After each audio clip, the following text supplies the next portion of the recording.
Raymond Brooks stood at the edge of his property, staring at the ruins of his family's barn, which had been demolished by the Lakewood Estates Homeowners Association.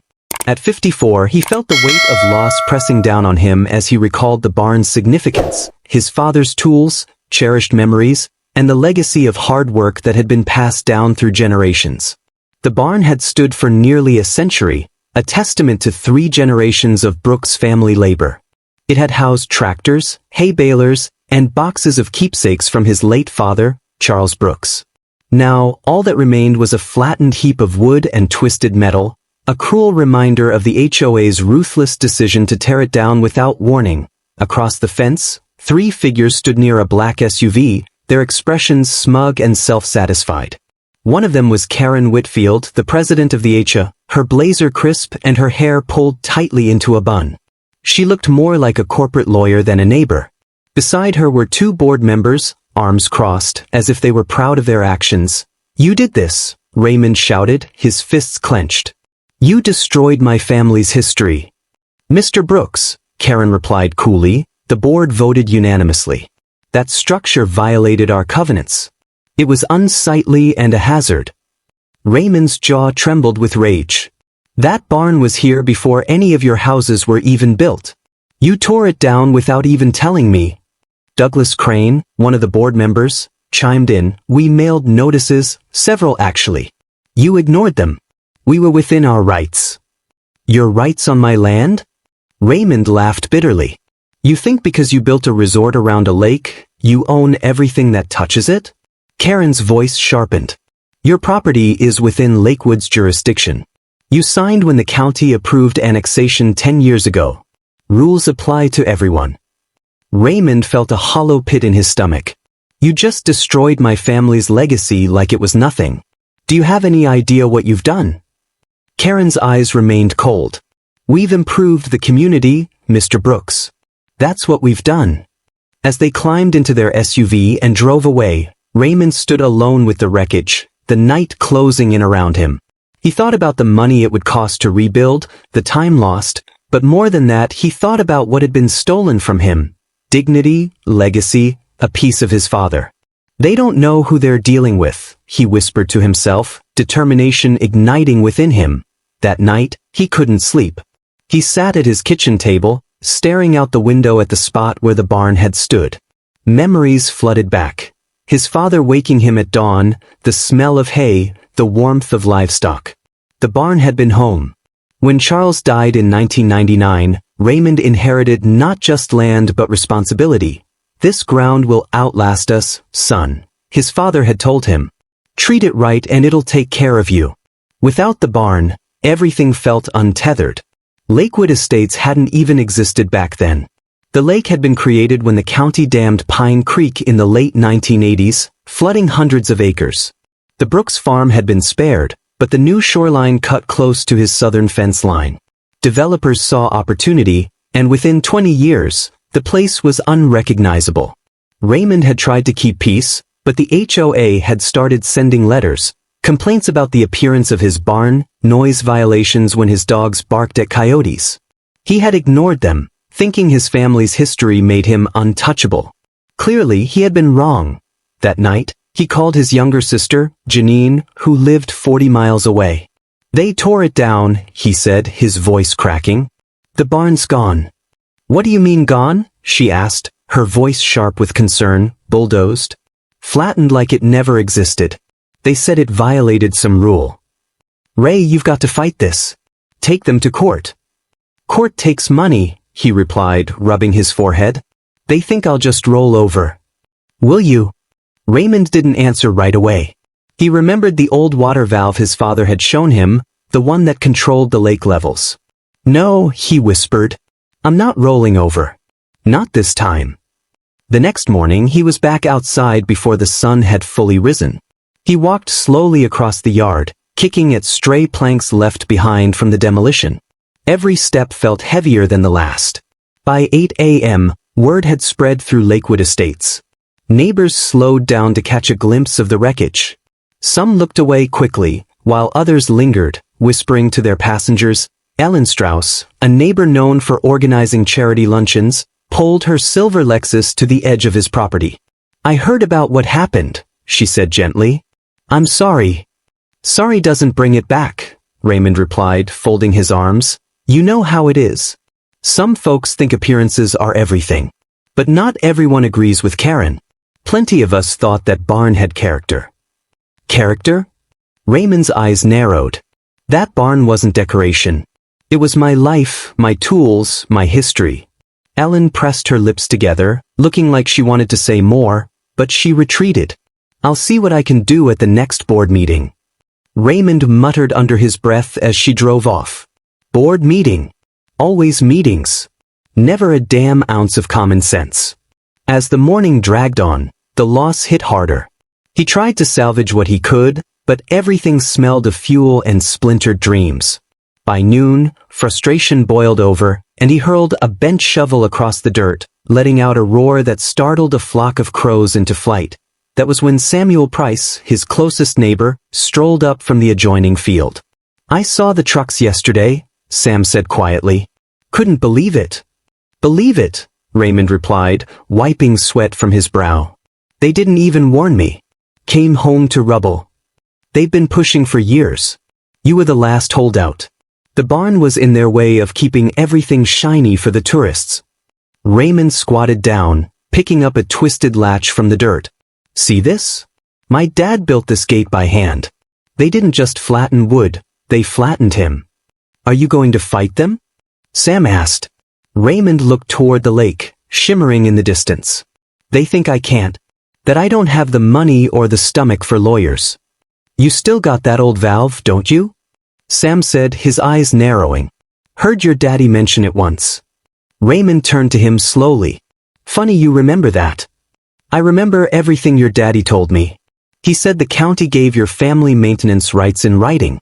No one else knows it's still good. That's power, more than any lawsuit." Raymond's heart raced. "You're telling me to use it?" "I'm telling you they won't stop until you push back. They'll take every inch you give them. Sometimes you've got to remind people whose ground they're standing on." That afternoon, as HOA members held an emergency luncheon at the clubhouse, Raymond noticed their cars lined up in neat rows. He could almost hear their smug voices inside, congratulating each other on ridding the neighborhood of his eyesore. They had power in numbers, but he had something far greater, control over the very lake they built their empire around.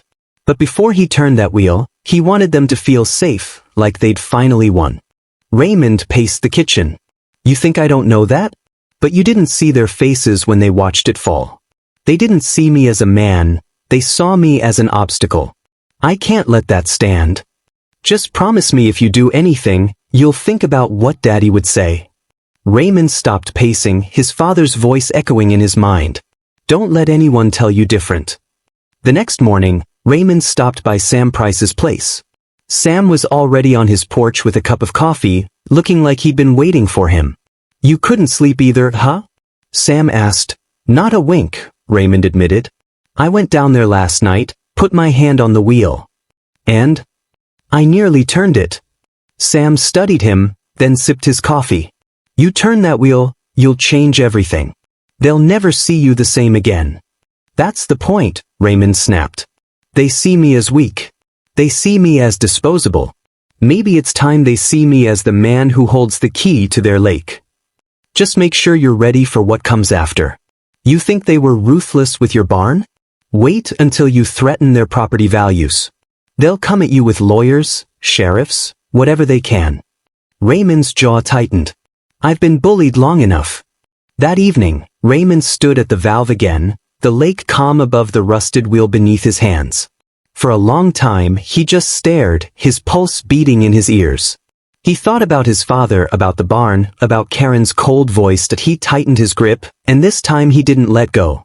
The wheel turned slowly at first, groaning under the pressure, then smoother. A rush of water gurgled through the pipes below, echoing in the earth. Raymond stepped back, breathing hard as the sound grew louder. The lake had been theirs for too long. Now it was his move.by morning. The change was impossible to ignore. The sun reflected off rippling water that no longer lapped against the docks but sat nearly 2 feet lower than it had the day before. Wooden piers stuck out awkwardly, their support posts exposed like bare bones. At first, residents thought it was just the summer heat, but by noon, whispers spread like wildfire. Something was wrong. Raymond watched it all unfold from his porch, pretending not to notice the parade of SUVs creeping past his driveway. By mid-afternoon, the HOA's emergency group chat was in overdrive. Karen Whitfield was the loudest voice, firing off messages about unexplained water loss and possible interference. Within hours, she had scheduled a board meeting at the Lakewood clubhouse. Raymond chuckled to himself as he read the flyer slipped under his mailbox. Urgent meeting tonight. Attendance strongly encouraged. Around 5 p.m., Sam Price stopped by. "You really did it," he said, looking at the sinking shoreline. "Turned it halfway last night," Raymond replied. "Now they're squawking like hens at a hawk's shadow. Whole communities in an uproar. Good. Let them panic. Maybe now they'll think twice about tearing down something that wasn't theirs to touch." Sam hesitated. "I'll say this, Ray, you've got guts. But this is a line you can't uncross." Raymond set his mug down. "I know. That's the point." That evening, the clubhouse parking lot overflowed with shiny vehicles. Voices sharp with frustration filled the room. Karen stood like a general before her troops. "This is sabotage," she declared. "The water levels are dropping abnormally fast. We must identify the cause immediately." Douglas Crane raised a hand. "Could it be a leak in the dam?" Karen shook her head. "I've already contacted the county. No reported issues. That leaves one possibility, tampering." Murmurs filled the room. "Are you saying someone's draining the lake? Who would even know how?" "Someone with access," Karen said, her eyes narrowing. "Someone who's been less than cooperative with this association. Brooks." The room erupted in anger. "If he's responsible, he's endangering all of us." Karen slammed her folder shut. "Then we'll hold him accountable. I'll call a special counsel with the county first thing tomorrow. In the meantime, keep eyes on that shoreline. If you see him anywhere near the valve, report it immediately." While the board whipped the neighborhood into a frenzy, Raymond sat quietly on his porch. He could hear faint echoes of their meeting drifting across the water. Later that night, Janine called him. "Ray, they're pointing fingers at you already. I saw a post on their Facebook page. People are saying you're behind it." "Let them say it," Raymond replied, leaning back. "They're not wrong. You can't just admit it, Ray. They'll come after you with lawsuits. Maybe even charges." "They came after me first," he said flatly. "All I'm doing is reminding them who they're messing with." That night, as the HOA gathered volunteers to keep watch, Raymond sat on his porch in silence. The frogs croaked by the shrinking shoreline, and the air carried the faint stink of mud. For the first time in years, he felt like he wasn't the one being pushed around, but down the hill, the valve whispered its steady song, and the lake kept slipping away inch by inch. The longer the water fell, the louder the outrage would grow, and soon even the county couldn't ignore it. By the third day, Lakewood looked like a ghost town painted in desperation. The lake had fallen so low that entire docks sat in the mud, pontoon boats leaned on their sides like dead whales, and fishermen cursed as they hauled lifeless catfish from shallow puddles. The HOA had stopped trying to cover it up. Everyone in Spartanburg County already knew. Raymond woke to find 3 sheriff's cruisers parked at the edge of his driveway. "Mr. Brooks," one of them called, "we've been asked to keep the peace. The court's still reviewing the HOA's injunction."